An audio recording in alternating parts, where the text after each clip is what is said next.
नमो नमः। ધોરણ 11 સંસ્કૃત વિષયમાં છેલ્લે આપણે છંદ પરિચયનો અભ્યાસ કરેલો.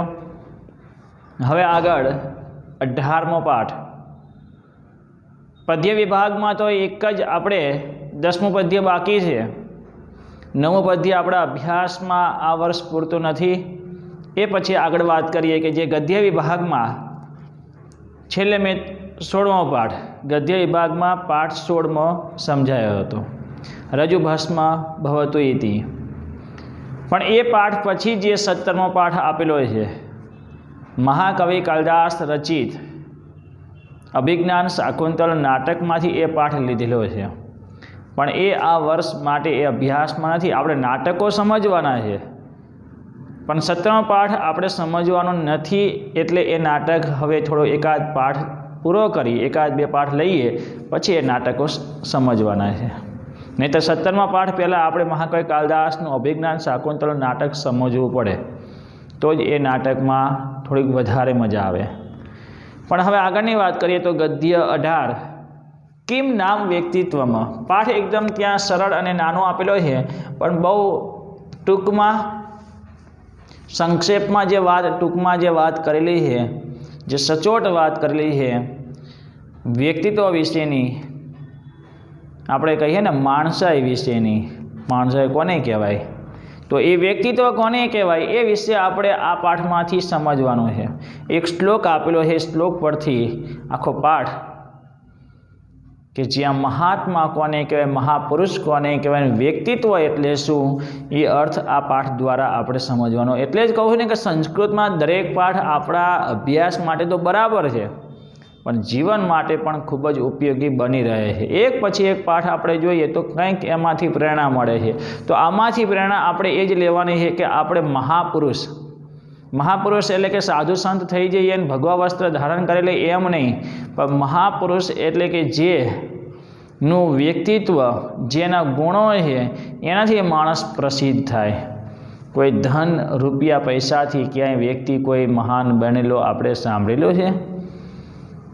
જે પણ મહાપુરુષો બની ગયા, ભલે એ પ્રકૃતિ સિદ્ધ કે જ્યાં પહેલેથી જ એ કુદરતી એનો સ્વભાવ પહેલેથી જ એવો હતો, પણ ઘણા બધા આવા મહાપુરુષના ગુણોને ધ્યાનમાં રાખીને પોતાનામાં પણ આવા ગુણો વિકસિત થાય અને પોતે પણ એક મહાપુરુષ બને, એવી હંમેશા આપણે આગળ જે પણ થઈ ગયેલા આપણા ભારત દેશમાં અનેક મહાપુરુષોના જીવનમાંથી કંઈક ને કંઈક પ્રેરણા લેવી જોઈએ, જેથી કરીને આપણે ભલે એટલા મહાન તો ન બની શકીએ, પણ આપણું વ્યક્તિત્વ જે છે એનો યશ માત્ર ટકી રહે. અવગુણ આપણા ત્યાં લોકો ન જુએ, એટલે કે અવગુણ જ આપણામાં ન રહે. ગુણોથી આપણે પ્રસિદ્ધ થઈએ એવો પ્રયત્ન હંમેશા કરવો જોઈએ. ચલો આપણે 18મા પાઠની પ્રસ્તાવના સૌપ્રથમ પહેલાં સમજી લઈએ.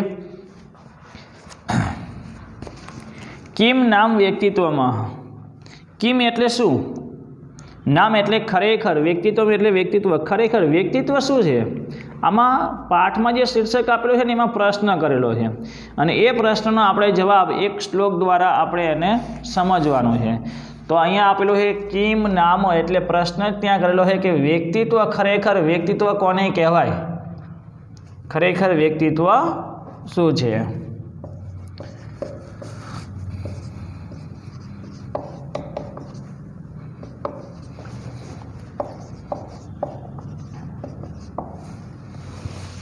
વ્યક્તિત્વ એટલે શું, અથવા ખરેખર વ્યક્તિત્વ શું છે? તો આપણે વ્યક્તિત્વ માત્ર માણસનો જે વ્યવહાર છે, આપણે જોઈએ ઘણી રીતે અલગ અલગ બધાનો વ્યવહાર એક સરખો નથી હોતો, પણ કોઈને કોઈ વ્યક્તિ પોતે આમ મહાન છે એવું સમજી બેસે એ ખોટી વસ્તુ છે. પોતે મહાન છે એમ એ કહેવાથી કે હું મહાન છું એમ કોઈ મહાન ના બને, પણ મહાન વ્યક્તિના એના જે ગુણ છે ને એ ગુણ ઉપરથી આપણે ઓળખી શકીએ કે આ મહાન પુરુષ કહેવાય, આ મહાન આત્મા છે. કેમ કે એનામાં એવા વિશિષ્ટ જે ગુણો રહેલા હોય છે, એના પર આપણે અહીંયા એક શ્લોક આપેલો છે, એના પરથી આપણે આખો આ પાઠ સમજવાનો છે કે વ્યક્તિત્વ શું છે, અને આપણે પણ મહાપુરુષ બનવાનો પ્રયત્ન કરવાનો છે. પ્રેરણા તો થોડીક તો લેશો ને, થોડીક આમાંથી કે આપણે મહાપુરુષ ભલે એટલા કે જે આપણે ભારત દેશમાં અનેક મહાપુરુષો બની ગયા એવા તો આપણે ન થઈ શકીએ, પણ એક આપણા સમાજમાં એક સારા ગુણની આપણી છાપ પડે, આપણા સારા ગુણો વિકસિત થાય, બસ એટલું આપણા માટે ઘણું છે. તો અહીંયા જોઈએ પ્રસ્તાવના. સંસ્કૃત સાહિત્યમાં ભર્તૃહરિ અનેક રીતે પ્રસિદ્ધ છે, કેમ કે ભર્તૃહરિ જે કવિ કોઈ ધનુર્વેદથી, કોઈ વ્યાકરણથી, કોઈ વૈરાગ્યથી, એ રીતે અનેક ભર્તૃહરિ પ્રસિદ્ધ થયેલા છે સંસ્કૃતમાં. કેટલાક લોકો ભર્તૃહરિ એક નહીં અનેક થયા હોવાનું સ્વીકારે છે. તે પૈકી એક ભર્તૃહરિ વ્યાકરણ એટલે વ્યાકરણ શાસ્ત્રી હતા અને એક બીજા વૈરાગ્ય હતા એટલે વૈરાગી હતા. એક ભર્તૃહરિ વ્યાકરણ છે એટલે કે વ્યાકરણ શાસ્ત્રી હતા, વ્યાકરણ શાસ્ત્રી છે, બીજા એક વૈરાગી છે. વ્યાકરણ ભર્તૃહરિની પ્રસિદ્ધિ વાક્ય પદ્ય નામના ગ્રંથને કારણે, એ સિવાયના અનેક એમના ભાષ્ય વ્યાકરણ ગ્રંથો આપેલા છે એના કારણે એમની પ્રસિદ્ધિ થયેલી છે. પણ સૌથી વધારે પ્રસિદ્ધિ જે થઈ એ વૈરાગી ભર્તૃહરિની. વૈરાગી ભર્તૃહરિની પ્રસિદ્ધિ 3 શતકો, શતક એટલે 100 શ્લોકના જે ગ્રંથ છે એવા 3 શતકો એટલે 3 ગ્રંથ કે દરેકમાં 100 શ્લોક આપેલા છે. એટલે 3 શતકોમાંથી 300 શ્લોક થાય એ પ્રમાણે 3 શતકો, 300 શ્લોક ધરાવનાર એવા ગ્રંથ, જેમાં સૌપ્રથમ નીતિ શતક, વૈરાગ્ય શતક અને શૃંગાર શતક. ગમે તે હોય પણ એ નક્કી છે કે વ્યાકરણ ભર્તૃહરિ કરતાં એટલે કે વ્યાકરણ શાસ્ત્રી ભર્તૃહરિ કરતાં શતક ત્રયના રચયિતા ભર્તૃહરિ વધારે લોકભોગ્ય રહ્યા છે. તો વૈરાગી ભર્તૃહરિને રચિત નીતિ શતકમાંથી આપણે એક શ્લોક દ્વારા વ્યક્તિત્વને સમજવાનું છે. એટલે વાક્ય નોંધ કરો. એમાં પહેલામાં પણ વાક્ય નોંધ કરજો. ભર્તૃહરિ વ્યાકરણ છે, બીજા વૈરાગી છે. વ્યાકરણ ભર્તૃહરિની પ્રસિદ્ધિ વાક્ય પદ્ય નામના ગ્રંથથી, વૈરાગી ભર્તૃહરિની પ્રસિદ્ધિ 3 શતકો દ્વારા છે. પ્રસ્તુત પાઠનો આધાર, એ વાક્ય નોંધ કરજો. પ્રસ્તુત પાઠનો આધાર નીતિ શતકનો એક શ્લોક છે, જે આપણે પાઠમાં જોઈ શકીએ. વચ્ચે એક શ્લોક આપેલો છે, મુખ્ય આખો આધાર એ પાઠમાં. એટલે નીતિ શતકમાંથી આ પાઠ લીધેલો નથી, નીતિ શતકમાંથી માત્ર એક શ્લોક મૂકેલો છે. અને આ શ્લોકમાં ભર્તૃહરિએ જે વિચાર રજૂ કર્યો છે તેના આધારે માનવીય વ્યક્તિત્વનું એક સુંદર રેખાચિત્ર દોરવાનો અહીં ઉપક્રમ આપેલો છે. એટલે માનવીય વ્યક્તિત્વ કોને કહેવાય? જે આપણો પ્રશ્ન થયો વ્યક્તિત્વ એટલે શું, તો માનવીય વ્યક્તિત્વનું એક સુંદર રેખાચિત્ર કે હકીકતમાં માનવીય વ્યક્તિત્વ કોને કહેવાય એ સમજાઈ શકાય એ રીતે અહીંયા આપણને પાઠ મૂકવામાં આવેલો છે. ભર્તૃહરિ એટલે કોણ? વૈરાગી ભર્તૃહરિની આપણે વાત કરીએ કે જેને 3 શતકોની જે રચના કરેલી છે, તો એ ભર્તૃહરિ એટલે એક કહેવાય કે એક સમયનો રાજા ભર્તૃહરિ રાજા હતો. ભર્તૃહરિ નામનો રાજા, એવું કે 92 લાખ માળવાનો એ રાજા હતો. એની જે 2 મહારાણી 2 પત્નીઓ હતી, એમાં એક પત્ની પિંગલા નામની પત્ની હતી. એ પિંગલા નામની પત્ની પર ખૂબ જ એ પ્રેમ કરતો હતો. પણ સમજવા જેવું કે વૈરાગી ભર્તૃહરિ કે ભરથરી નામના રાજા જે હતો, વિક્રમાદિત્યનો એનો નાનો ભાઈ એમ કહી શકાય. પણ એ ભર્તૃહરિએ 92 લાખ માળવાનો જે રાજા કહેવાતો એને આ બધો ત્યાગ કરી દીધો અને વૈરાગ્યને ધારણ કર્યો. કેમ કે એને સાચા પ્રેમની પછી ખબર પડે છે. ઈશ્વર પ્રત્યેનો પ્રેમ, મોહમુદગર વિશે આપણે સમજી ગયા કે માત્ર જીવન કેવું છે, સ્વાર્થથી ભરેલું છે. જ્યાં સુધી જરૂરિયાત હોય ત્યાં સુધી, પછી પૂરું. એમ અહીંયા એક વાત આપણે જો કે અનેક દંતકથાઓ છે, ભરથરી રાજાઓની અનેક દંતકથાઓ છે, પણ અહીંયા આપણે એક દંતકથાઓ માત્ર હું તમને ખાલી કહેવા માગું છું કે એક પ્રેમની જે વાત થયેલી છે અહીંયા. ભર્તૃહરિ નામનો રાજા પોતાની પત્ની પિંગલાને ખૂબ જ પ્રેમ કરે છે. પણ આપણે દરેક એવું વિચારીએ છીએ કે જ્યારે કોઈ પણ માતા પિતા, ભાઈ બહેન, જે પણ દરેકના પ્રેમની આપણે વાત કરીએ કે દરેકની સાથે કંઈક ને કંઈક લાગણી હોય, પણ સામેવાળો વ્યક્તિ આપણા પ્રત્યે કેટલી લાગણી છે, કેટલો પ્રેમ છે એ શું ખબર પડે. પણ ઈશ્વર એક એવો છે કે જે દરેક પ્રત્યે, એક આખા વિશ્વ પ્રત્યે, દરેક પ્રાણીઓ પર સરખો જ પ્રેમ હોય છે. આ ભર્તૃહરિને, ભરથરી રાજાને જ્યારે આ પ્રેમની ખબર પડી ત્યારે એને આ બધું મૂકી દીધું અને વૈરાગ્ય ધારણ કરેલો એવું કહેવાય છે. એ ભરથરી રાજાને એમ કહેવાય કે જ્યારે એક ઋષિમુનિએ એમને અમર ફળ આપેલું, એનાથી એ અમર રહી શકે. અને એ અમરફળ જ્યારે એ ભરથરી રાજાને આપવામાં આવેલું, આવી એક દંતકથા છે. પણ એ ભરથરી રાજાને એમ થયું કે જ્યારે હું જીવતો રહીશ અને મારી સામે જેને વધારે પ્રેમ કરું એવી પિંગલા મૃત્યુ પામશે તો હું નહીં સહન કરી શકું. આ પ્રેમના આંધળો પ્રેમ જે કહેવાય કે જે અંધકારમાં એમ, અને એના કારણે એ અમરફળ એને પોતાની પત્ની પિંગલાને આપી દે છે. પણ પિંગલા એ રાજાને પ્રેમ કરે છે એવું તો કહી ના શકાય, કેમ કે પિંગલા બીજાને, અશ્વપાળને પ્રેમ કરે છે. એ અશ્વપાળ એને નહીં, જો આખો એ એક નગરની એક દેહ વેપાર કરનાર એવી ગણિકાની પ્રેમ કરતો હોય, એટલે અમરફળ હવે ક્યાંથી ક્યાં જાય છે. જેવું રાજાએ વિચાર્યું ને એવું પિંગલાએ વિચાર્યું, અને જેવું અશ્વપાળ એની જેમ અશ્વપાળે એવું જ વિચાર્યું, અને એ ગણિકાને આપે. ને ગણિકા એ બહુ સરસ કહેવાય, ભલે એ નગરમાં દેહ વેપાર કરનારી સ્ત્રી કહેવાય, પણ એના ઉચ્ચ ગુણ જુઓ. એને શું વિચાર્યું કે હું તો દેહ વેપાર કરનારી છું, હું અમર થઈને શું કરીશ? એના કરતાં હું આ ફળ રાજાને આપું તો આવો મહાન રાજા આપણને બીજો નહીં મળે, આ પ્રજાઓને નહીં મળે, એટલે એ અમર રહેશે તો પ્રજા સુખી રહેશે. એવું વિચારીને એ ગણિકા આ ફળ રાજા ભર્તૃહરિને આપે છે. પણ એનાથી અમર થવા કરતાં તો એ તો કંઈક અલગથી અમર થઈ ગયા એવું કહેવાય કે અમર ફળ જ્યારે પ્રાપ્ત થયું એટલે સાચી બધી હકીકત એમને ખબર પડી કે આ પ્રેમ એકમાત્ર વ્યક્તિ જે બીજા પર કરે છે, પણ બીજો વ્યક્તિ એના પ્રત્યે કેટલો પ્રેમ છે એ જાણી ન શકાય. એટલે એ વખતે ભર્તૃહરિને એમ થઈ ગયું કે આ સંસારમાં જીવન જેવું નકામું છે. 92 લાખ માળવાનો એ રાજા આ રાજ્યનો ત્યાગ કરી દે છે, અને ત્યાંથી એ નીકળીને કાશીમાં ગોરખનાથ ને ગુરુ બનાવે છે. એવું કહેવાય કે એમના ગુરુ ગોરખનાથ, એ ગોરખનાથ એમને આ બધી મોહમાયાથી છોડાવે છે. અને એ પછી જ્યારે એમને વૈરાગ્ય ધારણ કર્યો ત્યારે એ ભર્તૃહરિ નામે પ્રસિદ્ધ થયા. એમને 3 શતકો લખેલા છે. જો તમે વાંચો તો એમાં શૃંગાર શતકમાં એમના જીવન વિશેની આખી વાત કરેલી છે.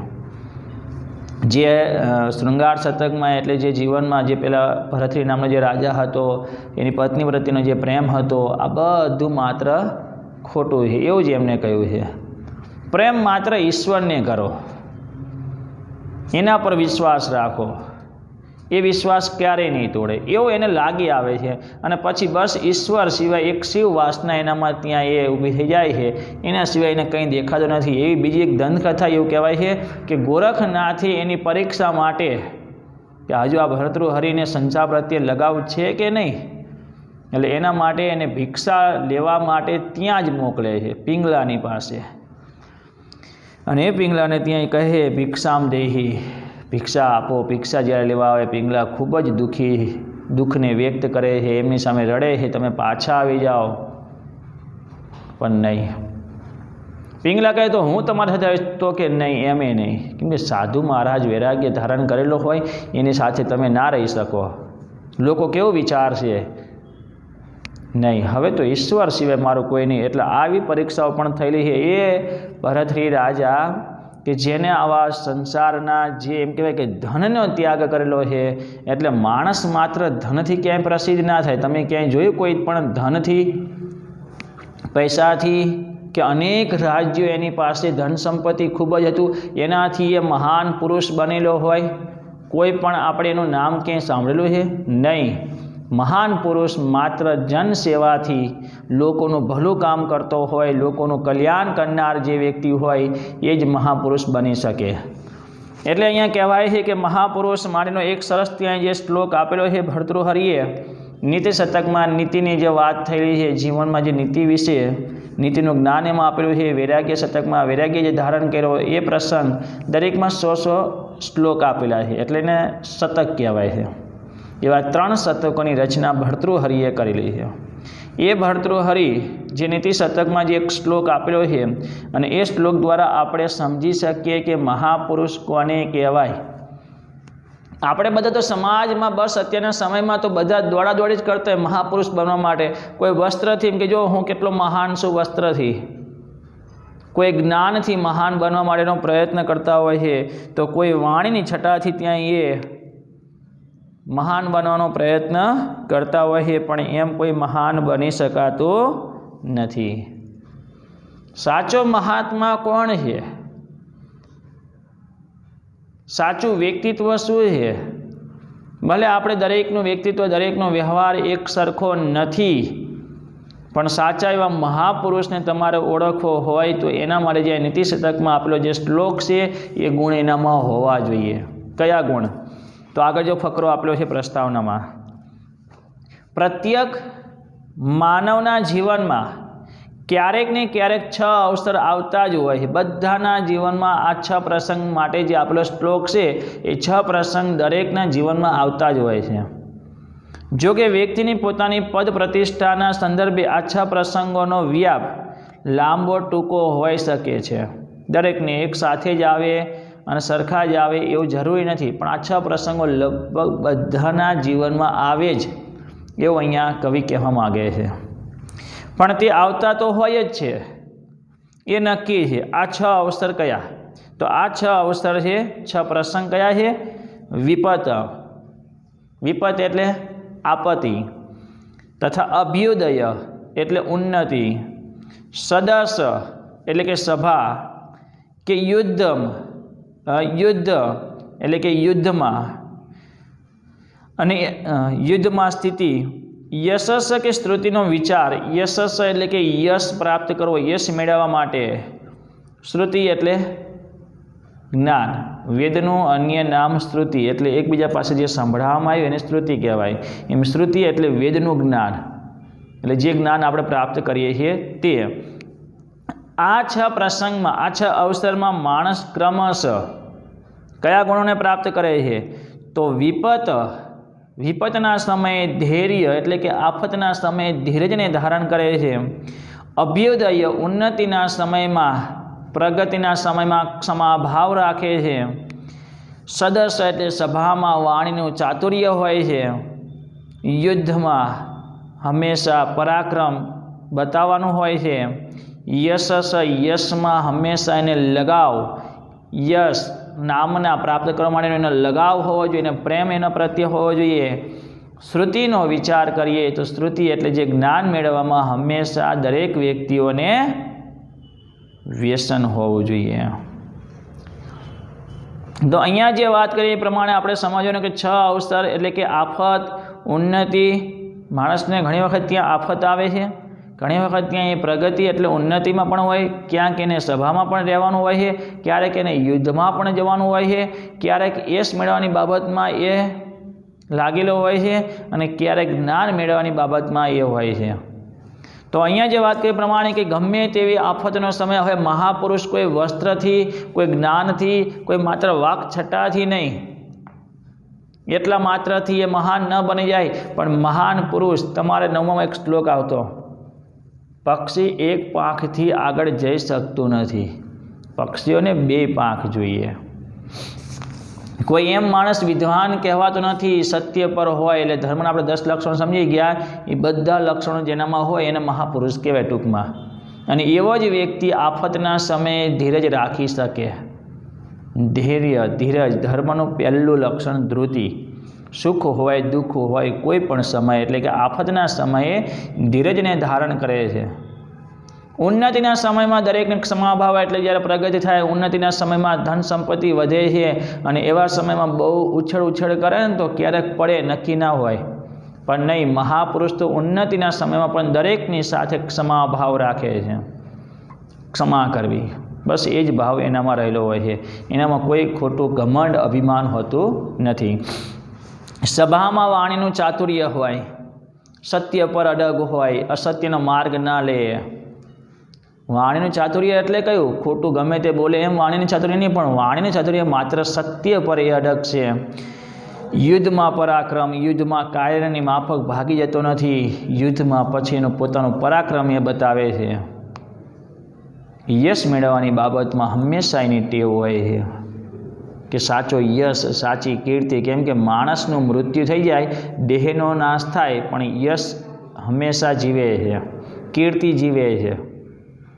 આપણે નામના તમે ધોરણ 10માં પણ એક પાઠ સિદ્ધ હેમ શબ્દાનુશાસનવાળો જે પાઠ હતો, હેમચંદ્રાચાર્યનો પાઠ, કે જેમાં સિદ્ધ હેમ શબ્દાનુશાસન નામનો જે વ્યાકરણ ગ્રંથની જે રચના કરી, શા કારણે કે યશોવર્મા જે ભોજ રાજાની પાસેથી જે રાજા ભોજનું પુસ્તકોનો જે ભંડાર એને પ્રાપ્ત કર્યો, ત્યારે એને વિચાર આવ્યો કે આ પુસ્તકોનો ભંડાર તો મેં પ્રાપ્ત કરી લીધો છે, પણ એના જેવી કીર્તિ મેં પ્રાપ્ત કરી નથી. અને પછી એ રાજાએ જ્યાં હેમચંદ્રાચાર્યને આ વાત કરી અને કહ્યું કે આવા કોઈ ધનનો કોઈ મતલબ નથી, ધન મહત્વ નથી, કોઈ ગ્રંથની રચના કરો, વિદ્યાધામ બનાવો, દરેકને વિદ્યા મળે એવી વ્યવસ્થા કરો. કે એનાથી જે યશ મેળવવાનો છે ને એ યશ કાયમ માટે રહે છે. જયરાજ સિદ્ધરાજને આ વિચાર ક્યારે આવ્યો કે ભોજનો પેલા ગ્રંથને જોઈને, અને એ સિદ્ધરાજે ત્યારે આ વિચાર્યું કે આ ધન બધું નકામું છે. એમ ભર્તૃહરિ જે ભરથરી રાજા હતો એને શું વિચાર્યું કે આટલું બધું રાજ્ય મારી પાસે છે ને હું શું કામ સાધુ બનું, એવું વિચાર્યું નહીં. આ બધું ખોટું છે, બ્રહ્મ સત્ય, જગત આખું ખોટું છે, ઈશ્વર એક જ સાચો છે, એના પ્રત્યે એને લગાવ રાખો, એને તરફ એનો પ્રેમ હોવો જોઈએ. એ બાબત તે સમજાય છે. ચલો હવે આગળ જોઈએ તો આ પ્રમાણે 6 પ્રસંગો દરેક વ્યક્તિમાં આવે છે, અને 6 પ્રસંગમાં જ્યારે એનામાં આ 6 ગુણ રહેલા હોય તો જ માનવું કે આ મહાપુરુષ છે. આફત દરેક વ્યક્તિઓને, પણ આફતના સમયે ધીરજ રાખવી જોઈએ. ઉન્નતિના સમયમાં દરેક હોય છે, પણ ક્ષમાભાવ રાખવો જોઈએ. સભામાં હાજર હોય ત્યારે વાણીનું ચાતુર્ય હોવું જોઈએ. યુદ્ધમાં હોય તો કાયની જેમ ભાગતો ના હોવો જોઈએ. પરાક્રમ એને બતાવવાનું હોય, યશ મેળવવામાં ટેવ હોય, જ્ઞાન પ્રાપ્તિમાં એનું વ્યસન હોય, સતત એ જ્ઞાન પ્રાપ્તિ તરફ જ હોય, સાચું જ્ઞાન પ્રાપ્ત કરતો હોય. જ્યારે આ બધા ગુણો જ્યારે જે વ્યક્તિમાં હોય, જે તે પ્રસંગમાં જ્યારે આવા ગુણ બતાવે આપણને દેખાય કે આવા વ્યક્તિમાં આ ગુણ રહેલા છે, ત્યારે માનવું કે આ મહાપુરુષ છે. કોઈ એક ગુણથી કોઈ મહાપુરુષ થતો નથી. એટલે સાચું વ્યક્તિત્વ શું છે ને એને ઓળખો. ખોટા ઘમંડથી, અભિમાનથી આગળ વધશો નહીં. તો તેનું વ્યક્તિત્વ મહાન બને. એટલે કે આ પ્રમાણે જ્યારે પ્રસંગમાં માણસ ક્રમશ આ પ્રમાણે ભાવ રાખે, પ્રદર્શન કરે, રતિ વ્યસન રાખે તો તેનું વ્યક્તિત્વ મહાન બને છે. જેનું વ્યક્તિત્વ મહાન છે તે જ મહાત્મા છે. આ રીતે અહીં માનવીય વ્યક્તિત્વના વિકાસનું રેખાચિત્ર દોરીને પ્રત્યેક માનવને મહાત્મા બની રહેવા પ્રેરણા કરવામાં આવી છે. છેલ્લું વાક્ય એક નોંધ કરી દેજો. પાઠગત પદ્યનો છંદ દ્રુત વિલંબિત છે. દ્રુત વિલંબિત નામનો છંદમાંથી એની રચના અહીંયા થયેલી છે. હવે એક શ્લોક પર આધારિત, પણ એ પહેલાં સૌપ્રથમ આપણે દરેક માણસોનું જીવનની વાત કરી, દરેક વ્યક્તિત્વ પાછળ જે દોડે છે, અને પછી આપણે નીતિ શતકમાંથી જે શ્લોક લીધેલો છે એને પછી સંપૂર્ણ આપણે એને સમજવાનો છે. તો એ પહેલાં આપણે એક પૂર્વ ભૂમિકા સ્વરૂપે આપેલો પહેલો ફકરો આપણે આજે સમજીએ. ચલો અનુવાદમાં હવે ધ્યાન આપજો. સૌપ્રથમ જ્યારે આ અનુવાદ સમજો એ પહેલાં, આ વિડીયો જ્યારે આપણે અનુવાદ સમજવાની જે તૈયારી કરી એ પહેલાં આપણે એકવાર શબ્દાર્થ વાંચી લેવાના. શબ્દાર્થ વાંચી લઈએ અને એ પછી જ આપણે અનુવાદ સમજવાનો પ્રયત્ન કરવાનો છે, જેથી કરીને જે શબ્દાર્થ આપણને નહીં સમજાય, એટલે કે જે અમુક વચ્ચે વચ્ચે એવા શબ્દ આપેલા હશે, જો કે પહેલો ફકરો સહેલો છે અને શ્લોકે એટલો સરળ છે, પણ અમુક જે શબ્દમાં આપણને સમજણ ન પડે એના માટે ટિપ્પણી વિભાગમાં પહેલેથી જ આપણે શબ્દો એકવાર વાંચી લીધા હોય, એ દરેક શબ્દના એટલે જે કઠિન હોય એવા શબ્દનો અર્થ આપણને ખ્યાલ આવી ગયો હોય તો પછી અનુવાદમાં ક્યાંય કોઈ તકલીફ પડશે નહીં. અને પછી અનુવાદ જે હું સમજાવું એ વિડીયો તમારે શરૂઆત કરવાની, પણ એ પહેલાં એકવાર શબ્દાર્થ વાંચી લેવા. ચલો હવે આપણે શરૂઆત કરીએ પહેલા ફકરાથી, જે કે પૂર્વ ભૂમિકા સ્વરૂપે આપેલો છે.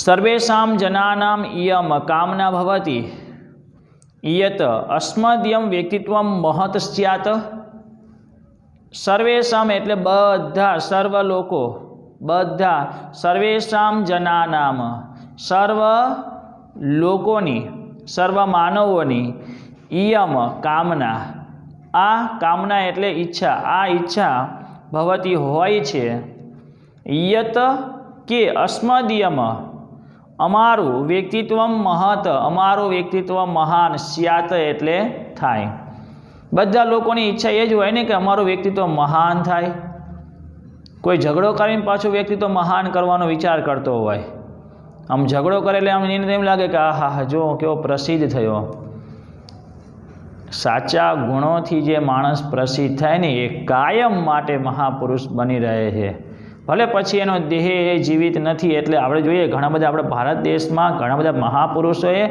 પોતાનું જીવન સમર્પિત કરી દીધું છે સ્વામી વિવેકાનંદ સ્વામી દયાનંદ સરસ્વતી એ સિવાય આપણે જોઈએ ઘણા સરદાર વલ્લભભાઈ પટેલ ગાંધીજી તો ખાલી અમુક આવા નામ છે બાકી એ સિવાય પણ ઘણા બધા મહાપુરુષો બની ગયા કે જેને બીજાના માટે બીજાનું કલ્યાણ કરવા માટે આફતનો સમય હોય ઉન્નતિનો સમય હોય કે સભામાં હોય કે યુદ્ધમાં હોય દરેક જગ્યાએ પોતાનું આ ગુણ દરેક પ્રસંગમાં આ જે કયા ને એ ગુણ તો દરેકમાં રહેલા છે ત્યારે મહાપુરુષ બનેલા છે સર્વ માનવોની આ ઈચ્છા હોય છે યત અસ્મદીયમ કે અમારું વ્યક્તિત્વ મહત સ્યાત અમારું વ્યક્તિત્વ મહાન થાય સાંપ્રતિકે સમાજે સાંપ્રતિકે એટલે અત્યારના આધુનિક અત્યારના સમયની વાત થઈ અત્યારના સમયના સમાજે સમાજમાં તો વ્યક્તિત્વસ્ય નિર્માણાય જનાહ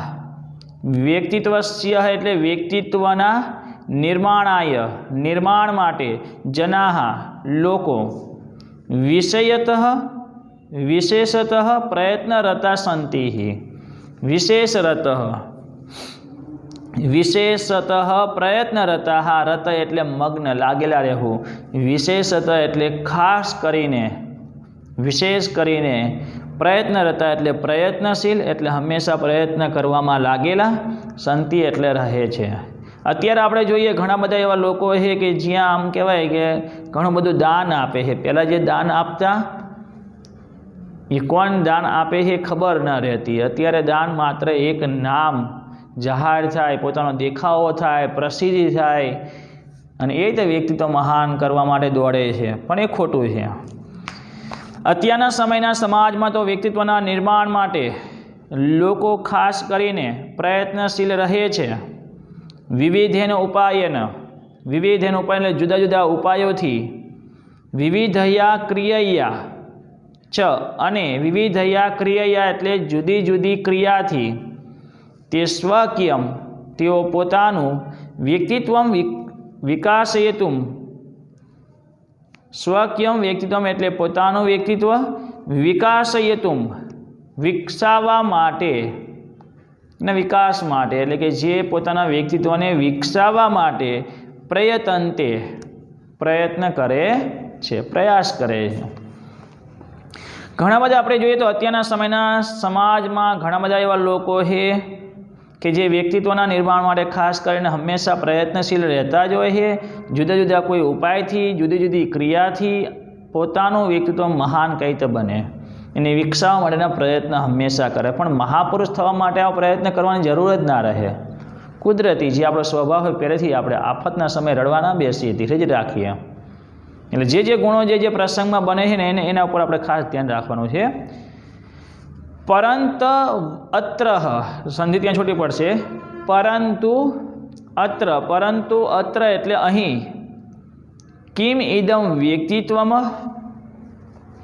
કિમ ઇદમ વ્યક્તિત્વમાં આ વ્યક્તિત્વ શું છે પરંતુ અહીં આ વ્યક્તિત્વ શું છે ઇતિ એક મહાન પ્રશ્ન એક મહાન પ્રશ્ન એક એવો મોટો પ્રશ્ન છે કે આ વ્યક્તિત્વ શું છે લોકો જે જુદા જુદા ઉપાયથી જુદી જુદી ક્રિયાથી વ્યક્તિત્વને મહાન બનાવવા માટે હંમેશા પ્રયત્ન કરતા રહે છે પણ પહેલાં એ તો સમજવું પડે ને કે વ્યક્તિત્વ કોને કહેવાય માણસાઈ કોને કહેવાય વ્યક્તિત્વ શું પરંતુ અહીં આ વ્યક્તિત્વ શું છે એ એક મોટો પ્રશ્ન છે. અસ્ય પ્રશ્નસ્ય સર્વસંમતમ ઉત્તરમ ન સંભવાયતે. અસ્ય પ્રશ્નસ્ય આ પ્રશ્નનો સર્વસંમતમ એટલે બધા માન્ય રાખે એ પ્રમાણે સૌને માન્ય હોય તેવો ઉત્તરમ ન સંભાવયતે તેવો જવાબ ન સંભવાયતે એટલે શક્ય નથી, સંભવ નથી. આ પ્રશ્નનો સૌને માન્ય હોય તેવો ઉત્તર ન સંભાવયતે શક્ય નથી, સંભવ નથી. વસ્તુતઃ હકીકતમાં માનવસ્ય વ્યક્તિત્વસ્ય માનવીય વ્યક્તિત્વનું સ્વરૂપ વિભિન્નમ અસ્તિ જુદું જુદું છે. કોઈનું વ્યક્તિત્વ ભલે દરેક મહાપુરુષો બની ગયા પણ દરેક વ્યક્તિઓ આમ સરખા નથી, પણ દરેકના જીવનમાં આ જે પ્રસંગમાં આ ગુણ સરખા છે.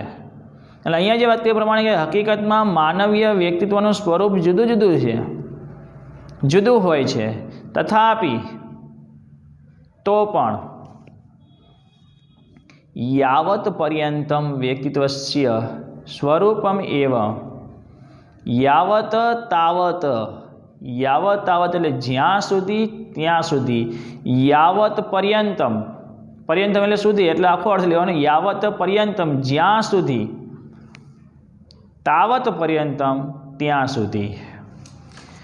તથાપિ તો પણ જ્યાં સુધી વ્યક્તિત્વસ્ય એટલે કે વ્યક્તિત્વના સ્વરૂપમ એવ જ્યાં સુધી વ્યક્તિત્વના સ્વરૂપને જ ન અવગચ્છામઃ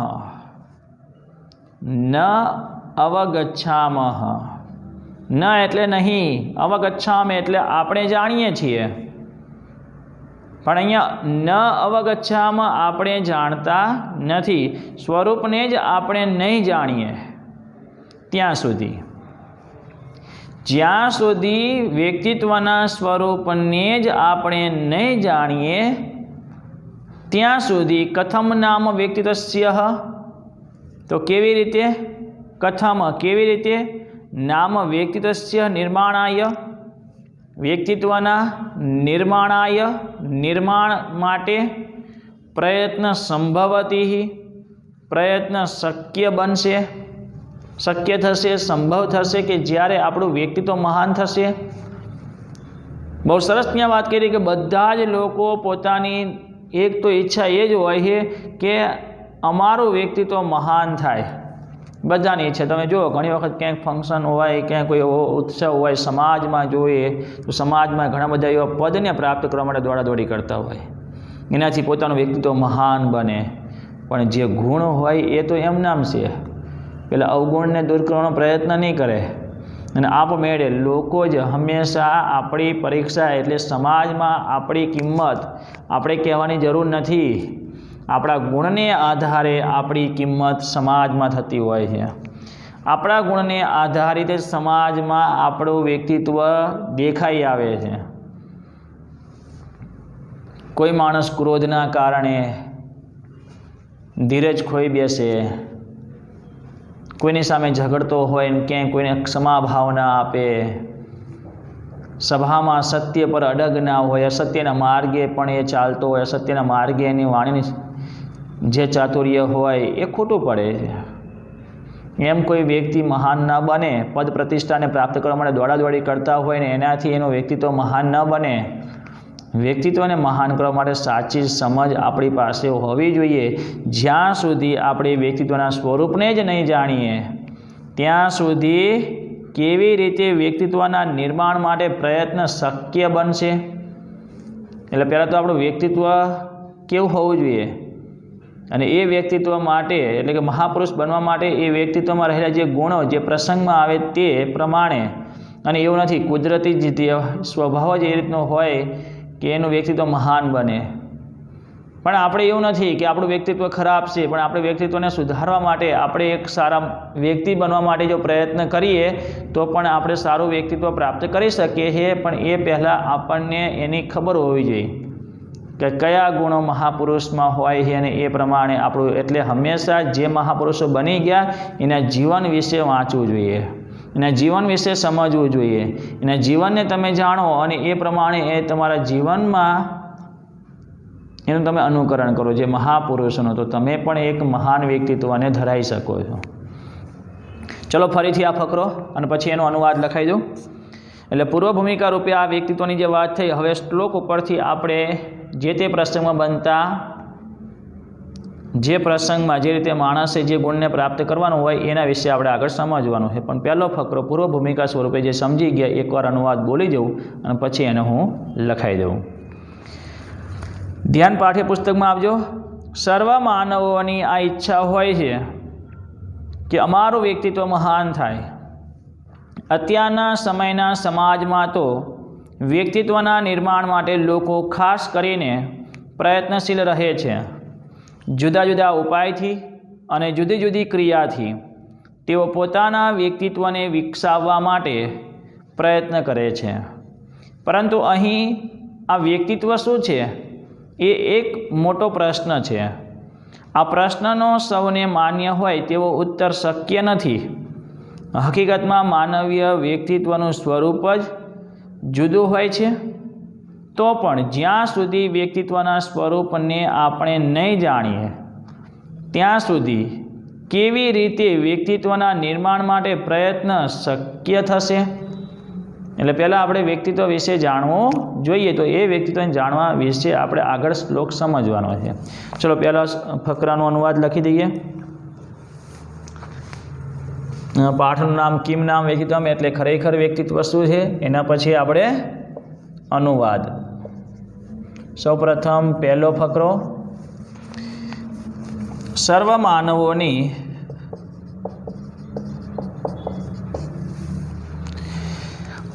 માનવોની આ ઈચ્છા હોય છે કે અમારું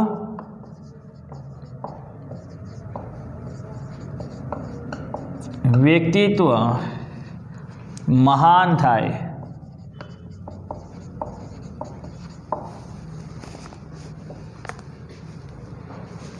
અત્યારના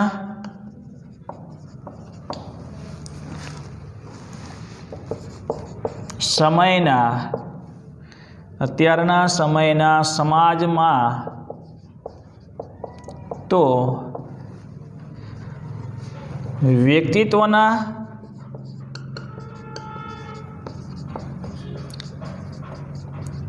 નિર્માણ માટે લોકો ખાસ કરીને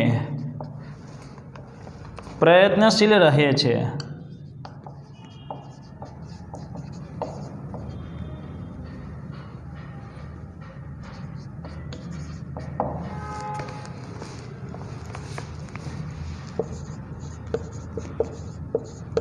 જુદા જુદા ઉપાયથી અને જુદી જુદી ક્રિયાથી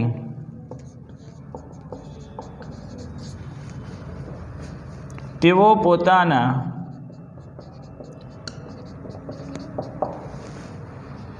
વ્યક્તિત્વને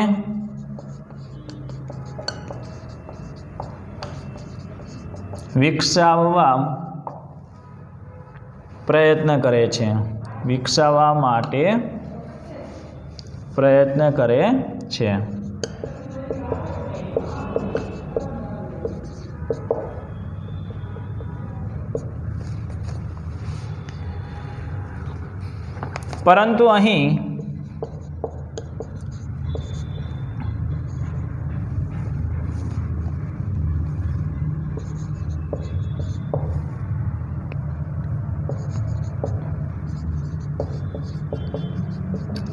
પરંતુ અહીં આ વ્યક્તિત્વ શું છે એ એક મોટો પ્રશ્ન છે।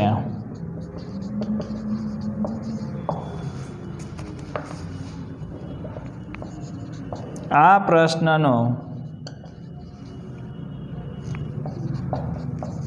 સૌને માન્ય હોય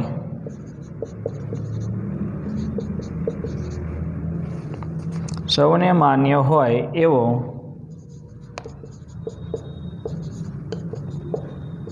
ઉત્તર શક્ય નથી. હકીકતમાં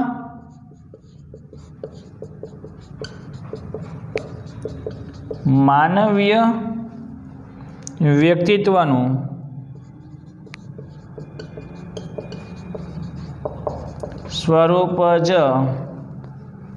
સ્વરૂપ જુદું હોય છે.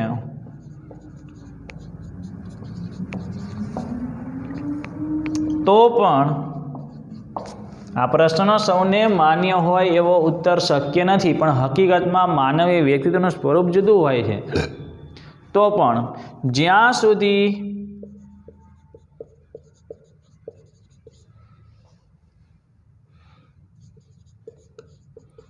વ્યક્તિત્વના સ્વરૂપને જ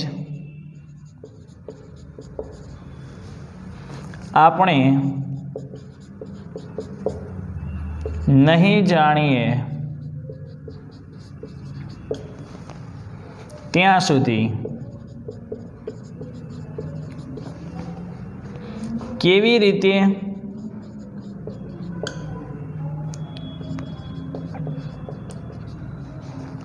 વ્યક્તિત્વના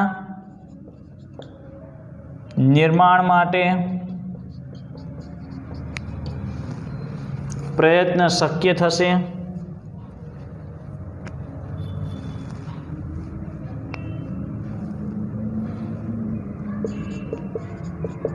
પ્રયત્ન શક્ય થશે. અહીંયા પહેલો ફકરો પૂરો થાય. એટલે જે અહીંયા વાત થઈ એ પૂર્વ ભૂમિકા સ્વરૂપે આપણે સમજી ગયા કે ખરેખર વ્યક્તિત્વ શું છે એ જ આપણને ખબર નથી. કેમ કે બધા માનવોની તો ઈચ્છા હોય કે અમારું વ્યક્તિત્વ મહાન થાય, પણ અત્યારના સમયના સમાજમાં જોઈએ તો વ્યક્તિત્વના નિર્માણ માટે લોકો ખાસ કરીને જે પ્રયત્ન કરે, કોઈ વસ્ત્રથી આમ મહાન બનવાનો પ્રયત્ન કરે, કોઈ જ્ઞાનથી મહાન બનવાનો પ્રયત્ન કરે, કોઈ આમ દાન આપીને ત્યાં નામ લખાઈને ત્યાં પોતાની રીતનો મહાન બનવાનો પ્રયત્ન કરે, પણ એ બધા નિર્થક છે, ખોટા પ્રયત્નો છે. કેમ કે જુદા જુદા ઉપાયથી, જુદી જુદી ક્રિયાથી જે પણ વ્યક્તિત્વને મહાન બનાવવા માટેનો પ્રયત્ન કરે છે, પરંતુ વ્યક્તિત્વ શું છે એ એક મોટો પ્રશ્ન છે. અને દરેકને સૌને માન્ય હોય એ ઉત્તર શક્ય નથી. પણ જ્યાં સુધી અહીંયા કહ્યું કે હકીકતમાં માનવીય વ્યક્તિત્વનું સ્વરૂપ જુદું જ હોય છે. વ્યક્તિત્વ દરેકનું સરખું નથી. કુદરતી રીતે બધાનું વ્યક્તિત્વ સરખું નથી હોતું. એટલે દરેકને કદાચ આનો ઉત્તર શક્ય નથી કે બધા આને માન્ય રાખે. પણ એટલું આપણે યાદ રાખવાનું કે જ્યાં સુધી વ્યક્તિત્વના સ્વરૂપને જ, એટલે કે વ્યક્તિત્વનું સ્વરૂપ કોને કહેવાય, મહાપુરુષ કઈ રીતે બની શકાય, મહાન આત્મા કઈ રીતે બની શકાય, એના સ્વરૂપને જ આપણે જ્યાં સુધી નથી જાણતા ત્યાં સુધી કોઈ પણ પ્રકારે વ્યક્તિત્વના નિર્માણ માટેના પ્રયત્ન શક્ય થવાના નથી.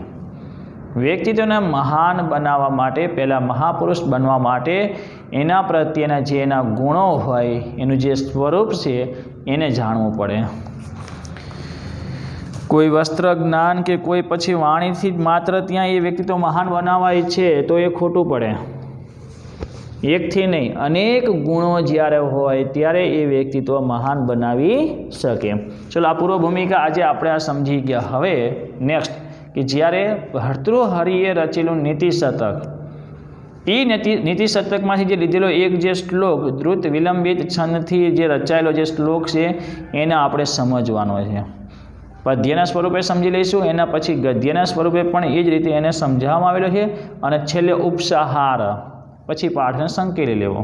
એટલે એમાંથી જે આપણે જે સમજવાનું, જે શીખવા આપણને મળે છે એના બોધ સ્વરૂપે છેલ્લે ઉપસાહાર આપેલો છે. પૂર્વ ભૂમિકા અહીંયા પૂરી કરું છું. ખાસ તમે પ્રસ્તાવના એકવાર વાંચી લેજો. ભર્તૃહરિ અનેક થઈ ગયેલા છે, પણ અહીંયા આપણે વૈરાગી ભર્તૃહરિની વાત થઈ રહી છે. એમના 3 શતકોમાંથી, નીતિશતકમાંથી લીધેલો શ્લોક છે. પાઠ એમના દ્વારા રચાયેલો નથી, એટલે કરતાં માત્ર ખાલી એક શ્લોક જ એમાંથી લીધો છે. બાકી તો માત્ર ચિત્ર, રેખાચિત્ર, એક મનુષ્ય પર આધારિત વ્યક્તિત્વનું એક સુંદર અહીંયા રેખાચિત્ર દોરવામાં આવેલું છે કે આ પ્રમાણેનું વ્યક્તિત્વ કહી શકાય. તો પ્રસ્તાવના, શબ્દાર્થ અને આજે પહેલો ફકરો જે સમજાયો, અનુવાદ લખાયો, એ અનુવાદ તમારે લખીને પહેલા ફકરાનો અનુવાદ તૈયાર કરી દેવાનો છે. પ્રસ્તાવના, શબ્દાર્થ અને આટલું અનુવાદ તૈયાર થઈ ગયા પછી આપણે આગળ વ્યક્તિત્વને મહાન બનાવવાનું છે. એવો પ્રયત્ન કરશું કે જેથી આ બધાનું આપણું વ્યક્તિત્વ મહાન બને. તો અહીંયા હું અટકાવું છું. જેને પણ કંઈ બાકી હોય અનુવાદ તો એ પૂરું કરે અને પછી અહીંયા હું પૂર્ણ કરું છું. અસ્તુ.